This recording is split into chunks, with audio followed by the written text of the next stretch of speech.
On June 10th, Burkina Faso's government arrested 109 protesting soldiers and murdered 7 other people, including a 16-year-old girl, who were protesting high food prices, rampant unemployment, and corruption in the Burkinabe government. This is the latest act by the government in a long string of protests that started in April, when the army instituted a mutiny against the government. These soldiers began looting stores to help feed their families, and the chaotic state remains. What is most fascinating about the situation on the 10th, however, is that the actions of the government were completely ignored by international news sources. The BBC, CNN, and Al Jazeera have all neglected to include these militant acts in their newsreels. Regardless of this fact, the actions of the Burkinabe people reveal a discontent with President Blaise Compaore's status quo and are searching for the human rights and anti-international monetary fund policies instituted by the last president, Thomas Sankara.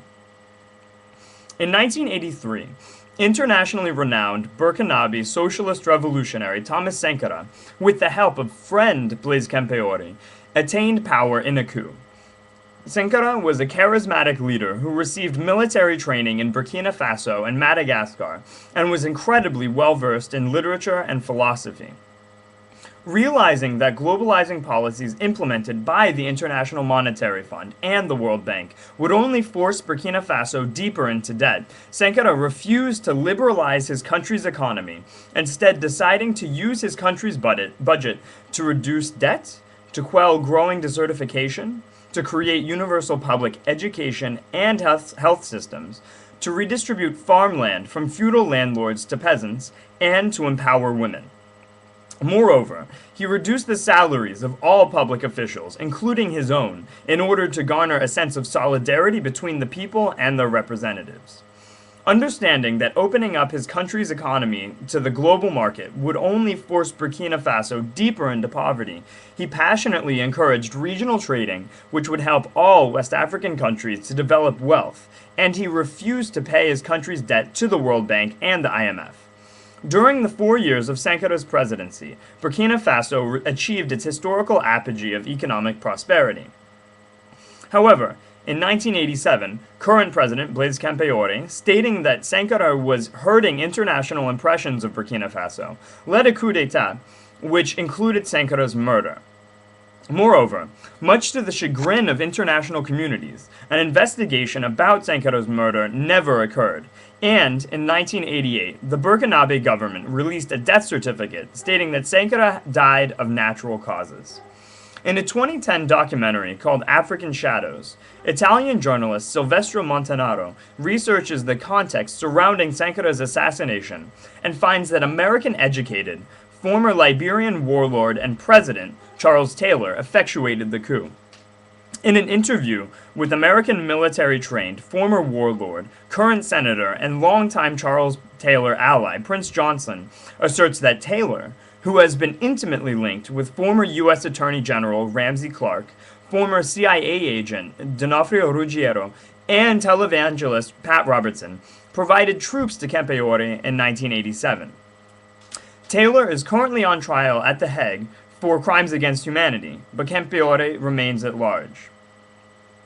Within a year of attaining power, Compaore, a soldier trained at Libyan President Muammar Gaddafi's World Revolutionary Center, reinstituted IMF and World Bank policies and reallied the nation with France, effectively halting Burkina Faso's burgeoning economic development.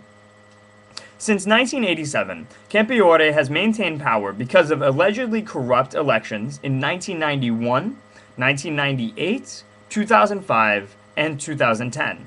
And the Burkinabe people have suffered with 77% unemployment, a $1,200 GDP per capita income, and a 28% literacy rate. Moreover, genital mutilation and polygamy still occur, two things that Sankara committed himself to eliminating. Despite the economic deprivation, Compaore earns approximately $43,000 per year. Now, the people of Burkina Faso are frustrated, and their actions against the Compaore administration manifest this fact. Burkina Faso is in need of a leader who will truly support the people, Moreover, citizens of West Africa and other poor nations must heed Sankara's warning that IMF and World Bank policies only keep their nations impoverished.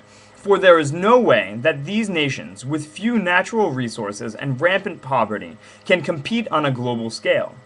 They must depend upon one another, not powerful nations like France and the United States, in order to extricate themselves from poverty. Organizations like the Economic Community of West African States have helped to focus their members' states' attention to a local level.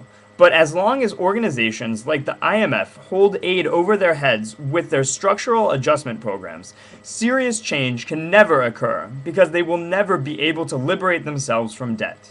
Moreover, the IMF violates these nations' sovereignty by dictating their economic structures instead of allowing each nation to develop an economic policy that could potentially help them to succeed.